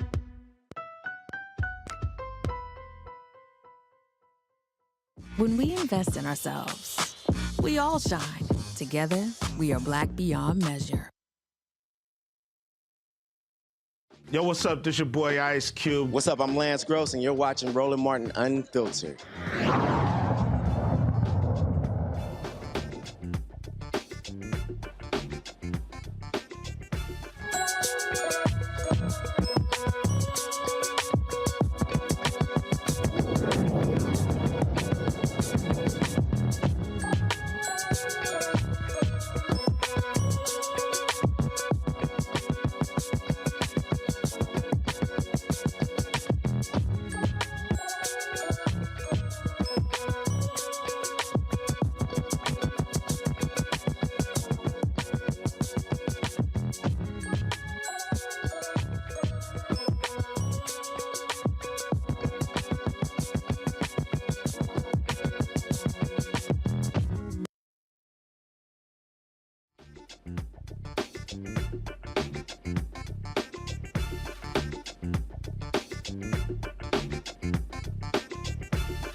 Today in our session at Congressional Black Caucus, we talked about a number of different issues when it comes to transportation. This actually was a question that dealt with the issue of the dearth of black airline pilots. Check this out. Director of Pilot Outreach. I control all the pilot hiring at Delta Airlines. Less than 2% of the industry are black pilots. In the next 10 years, I will hire 8,000 pilots. We have created a diversity pipeline with Hampton University. We're in the process of creating a diversity pipeline with Elizabeth City State. And next month, we're doing a visit to Delaware State University to increase our pilot pipeline for African Americans. What we do is try to decrease the two largest barriers to entry, exposure and finance. I'm asking you today to help us because airlines cannot do it all ourselves. Can we please get some funding for our HBCU programs who are creating pilots for the next generation? You ought to call Florida Memorial because they're actually creating a Black Pilot Initiative as we speak. Because Barrington was one of the first graduates in that area. Okay? All right. Who wants to, yep. Come on, Mr. FAA. All right. Eric, thank you. And I'm glad that you raised that issue in terms of the larger workforce issue. And I will say that I was down at Delta Airlines this week, and we spoke quite extensively about the challenge as we're going forward. We're looking forward to working not only with Delta and the larger carriers to have them come up with a commitment to deal with the whole issue of pilot shortage, but making sure that minorities get into the workforce to become pilots, technicians, and others who are in the aviation industry. Aviation industry jobs pay very, very well, and I want to make sure that as I'm going forward to work to increase what we already have a budget for, roughly about $10 million, to deal with the whole issue of developing a stronger pipeline to get young minority students into the aviation industry. And the other thing is we want to see many, many more women come into our industry as we go forward. So look out for us. I'm going to be... All right, folks. Perfect timing for our conversation today. Trust me, that was not planned. Joining me right now is Cherie Gilbert, Director of Communications and Marketing at the Florida Memorial University, and Dr. Jorge Guerra, the university's Aviation Program Director. Glad to have both of y'all here. That brother right there, again, responsible for hiring all pilots for Delta Airlines. And so the program that you're starting, I mentioned the young brother, Barrington. I gave the first commencement address I gave was actually at Florida Memorial. He was in the graduating class. And he talked about how he became a pilot because he said he was working in the mall and this guy came in dressed clean in the suit. And he was like, man, what do you do? And he told him, he said, how much you make? And he told him that. He was like, damn, I'm going to be a pilot.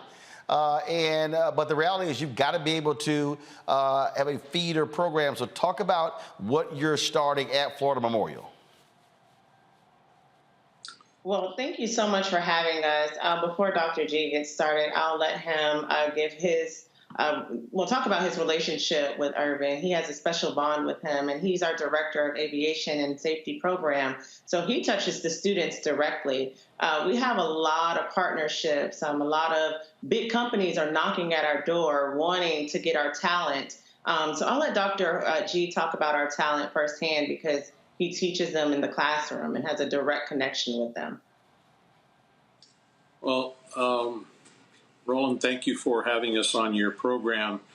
And yes, we've had a program at Florida Memorial since 1986.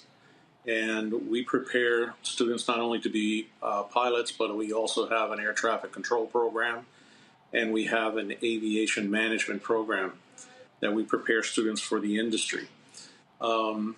Barrington is one of our graduates, our alum, and we're very proud of everything that he's accomplished. And we just want to have more like Barrington come through our program.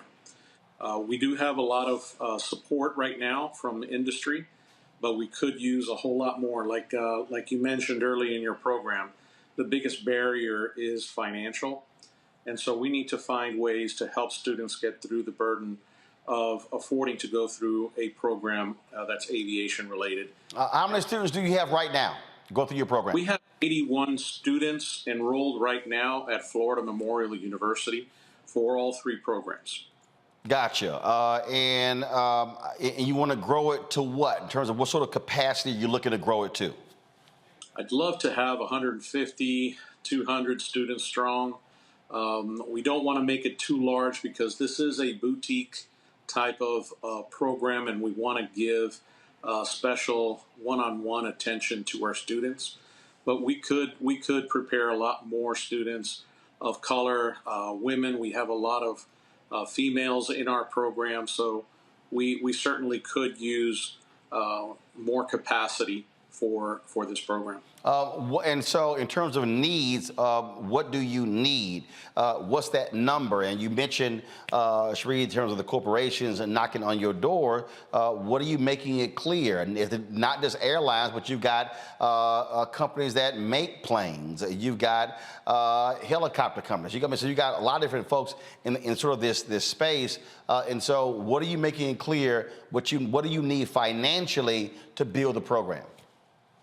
Well, you kind of consider that to become a pilot, aside from tuition for university costs, it costs a student about $70,000 additionally just to learn how to fly and have enough hours to qualify to become a certified flight instructor and then gain more hours before the airlines are interested in our students. So if we could bridge that gap where we can get $70,000 to each of our students that want to be pilots, that's where the dollars are. Sheree? Yes, well, I'll add to that. We just recently saw an uptick in our enrollment. Just to give you an idea, our freshman class is the largest that we've seen in 15 years. So definitely kudos to our enrollment management staff and our programs that are enticing these students, like our aviation and safety program, to attend Florida Memorial University. Some of those partnerships, we are embargoed, so we can't go into detail about them, but we will be making a big announcement in a couple months with one of these partnering agencies. And Dr. G has worked very hard to bring those type of agencies to our university so that we can entice students to come to Florida Memorial University and take part in our aviation program. Since its inception in our aviation program, we've graduated about 500 students, and about 85% of those students are working in the industry right now. Okay, questions from our panel. Let's see, Matt, you first. Sure. I just learned the other day, trade airspeed for altitude, right, is what pilots learn. So this is a really, really interesting program. I guess the question I have for you is twofold. First, for those who want to be pilots, do you particularly cull from all the students at Florida Memorial, students of all majors, or do they apply for the aviation degree in particular? And to that end, is there any kind of reciprocity for students at other HBCUs that might be interested in visiting or basically doing a domestic study abroad at Florida Memorial for the aviation program? Are there any kind of reciprocity programs? So we don't have reciprocity programs with other universities. There are a number of other HBCUs that have aviation programs. We do draw from all over the country, and we draw a lot of students from the Caribbean since we're located in Miami. But we have students from all over the country, but mainly they're Florida students. Kelly. Sure. So for students who are interested in becoming a pilot, obviously you need take courses as a student of the university. Are there courses that are best suited for those who are interested? in pursuing this career, or is it something that once you are in this program, you are pretty much kind of enveloped in whatever you need to pursue this career? So the program is designed to prepare people to be pilots, right? So from the very first semester, students are taking their general education courses like any other university. But right off the bat, we put the aviation students in private pilot ground. And this is a course that teaches them on the ground before they get into an airplane all the different aspects of becoming a pilot, a private pilot. And so our students from the very first semester are encouraged to take that course. They're also encouraged to take Introduction to Aerodynamics and History of Aviation. So right from the very first semester, our students are already engaged in this industry. Michael. Hey, this is a great program, and I was going to ask for high school students, because I was in a pre-engineering program in middle school. For high school students, what are some courses that you recommend high school students to take who say, hey, I want to be a pilot, I want to attend Florida Memorial University? Right. So what I would recommend is for those students, if they can go to a magnet school, there's several magnet schools here locally in Miami and in Broward County that have aviation as a theme. If a student's interested, they can go to these schools and they can take dual enrollment courses, Introduction to Aerodynamics, the Private Pilot Ground School. All those courses are available to high school students. All right, thank you. Yeah. All right. Anything else that you want to share with our audience? I would like to add, Dr. G, that we didn't mention that the Opa-locka Airport is right next to our campus. So students are really getting a hands-on experience, and they go over and they're able to fly planes and work directly with the individuals who are staffed and employed at the Opa-locka Airport, which is right across from our campus. Yeah, we have a great partnership with the Opa-locka Airport. They do hire a lot of our students, particularly our aviation management students. There's 3 fixed-based operators at Opa-locka, and all of them are partnered with us, and they all come to us on a regular basis, providing internships and full-time employment to our students and our graduates. So we have a great opportunity there for our students to get into the industry. All right, then. Well, look, we certainly appreciate both of you joining the show. And if folks want to get more information on the aviation program at Florida Memorial, where do they go? FMUNIV.edu. We have a new revamped site, so it's user-friendly. Slow that down. Give it again. Sure, FMUNIV.edu. All right, then. We appreciate it. Thanks a bunch. Thank you for having us. All right. Folks, a few moments ago, I got a text message that a conservative radio talk show host who also has a show on Fox News, Mark Levin, I'm quite sure how to pronounce his name. So apparently he's on his radio show, and he's been ranting and raving like a lunatic for the last couple of hours with the panel that we did today at the Congressional Black Caucus that I moderated, and Maya Wiley was on. So apparently Mark has been blasting Maya and been blasting me. And so then I just got this text here, which I'm really laughing about. He says, yeah, you would never invite him to your program. He was screaming and saying, yeah, Roland Martin is a member of the Democratic Party and a leftist. He won't invite me. Come right here. Mark, let me go ahead and put, because you probably call Harry Belafonte a socialist. Mark Levin, you actually think I'm scared to debate you? So Mark Levin, take this as your official invite to come on Roland Martin Unfiltered. Take your pick, Mark. You want 30 minutes? You want an hour? Or you want 2 hours? Matter of fact, Mark, I own it. We can go 3 hours. any day, anytime. Now, Mark, invite me on your show, your radio show, or your Fox News show. That's the invite. See, Mark, if you sometimes ask for an ass whipping, you'll receive it. So let's see now, Mark, whether you got the guts to say yes. And Mark, I don't need backup. Won't be anybody else. You and me. And Mark, you want to do it in person? We'll do it in person. Because I own the damn cameras.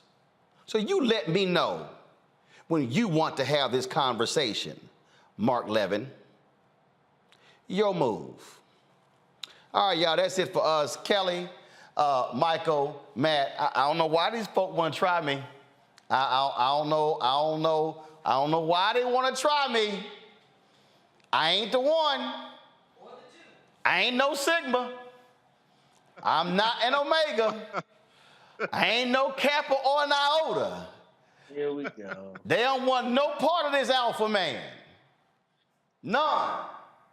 And it's a trip because I got one of my Twitter followers, he's been tweeting Mark for a year about why he's scared to debate me. Say, bruh, hashtag bring your ass. All right, Matt, Michael, Kelly, thanks a bunch. That's it. Folks, if y'all missed all of our CBC Foundation coverage, go to the Black Star Network app, go to our YouTube channel. You can check it all out. We've got more things happening this weekend, so we'll have more stuff for y'all on Monday. So thank you so very much. Don't forget, download the Black Star Network app, Apple phone, Android phone, Apple TV, Android TV, Roku, Amazon Fire TV, Xbox One, Samsung Smart TV, and of course, you can also support us financially by joining our Bring the Funk fan club. Send your check-in money orders to P.O. Box 57196, Washington, D.C. 20037-0196. Cash App, $RM Unfiltered. PayPal, R Martin Unfiltered. Venmo is RM Unfiltered. Zelle is Roland at RolandSMartin.com. Roland at RolandMartinUnfiltered.com. Folks, that's it. I appreciate it. I will see y'all on Monday right here on Roland Martin Unfiltered. You know, the show where ain't nobody scared of Mark Levin. Holla!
He's on it.